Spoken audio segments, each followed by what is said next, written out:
Bonjour, bonjour, welcome on Cocotte TV. Aujourd'hui, on vous propose une présentation d'alimentation avec la toute nouvelle ZS Series 650 watts d'OCZ, probablement le modèle le plus accessible en ce moment en 80 plus bronze. Une alimentation qui arrive avec une garantie de 3 ans.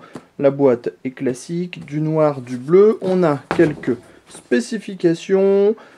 Par exemple, savoir quel type de ventilateur on a, tout ça on va passer et on va directement s'occuper de l'alimentation en elle-même, ce qui est quand même la chose qui nous intéresse le plus. On trouve d'abord une notice d'utilisation, le bloc protégé sous du plastique et tous les câbles dans un petit carton car le bloc n'est pas modulaire. En même temps, à 66 €, ça semble assez logique.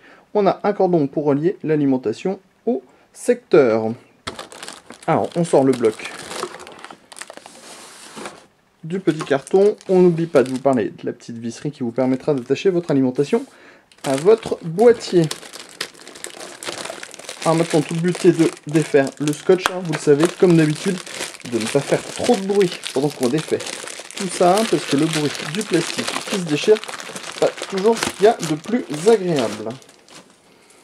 Voilà donc le bloc en lui-même avec ses petits câbles. Alors on commence par la grille noire, le ventilateur de 135 mm en dessous, grille au design alvéolé à l'arrière, petit autocollant avec un petit peu de chrome de ce côté-là, les caractéristiques techniques en dessous. Alors on va tout de suite s'atteler aux caractéristiques techniques, comme ça sera fait. On a un 3V3 de 22 A, un 5V de 22 A, et un rail 12 volts de 46 A avec 552 watts sur ce même rail 12 volts. Et de l'autre côté, on retrouve un autocollant qui est le même que de ce côté, tout simplement. Au niveau de la connectique, on trouve différents brins.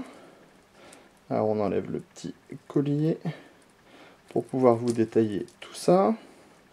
On a un gainage qui est plutôt bon. On va pas dire que c'est le meilleur gainage qu'on ait vu, puisque déjà dans un premier temps, la gaine thermo n'est pas collée. Et ensuite, le gainage ne va pas toujours jusqu'au bout des câbles. Mais par contre, les endroits où c'est gainé, c'est plutôt de bonne qualité, du moins pour le tarif. On a ici un 24 broches, suivi d'un connecteur PCI Express 6 pins. On en a un deuxième en 6-8 pins, donc ce qui permettra déjà de brancher une grosse carte graphique, mais pas vraiment plus, puisque au niveau des PCI Express, on a uniquement que 2 prises.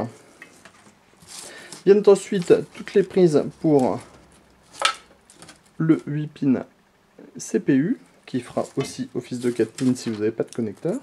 On a ensuite un brin avec 4 prises SATA, un second brin avec de nouveau 4 prises SATA, et enfin le Molex avec 4 prises de nouveau. Voilà, on vous a déjà dit le tarif, aux alentours des 66 € sur le net, un tarif qui est hyper attractif pour une alimentation de 650 watts. Par contre, attention, gainage un petit peu moindre et surtout uniquement 2 prises PCI Express. Par contre, quand même une certification en 80 plus bronze, ce qui est plutôt pas mal. En test très prochainement à la ferme.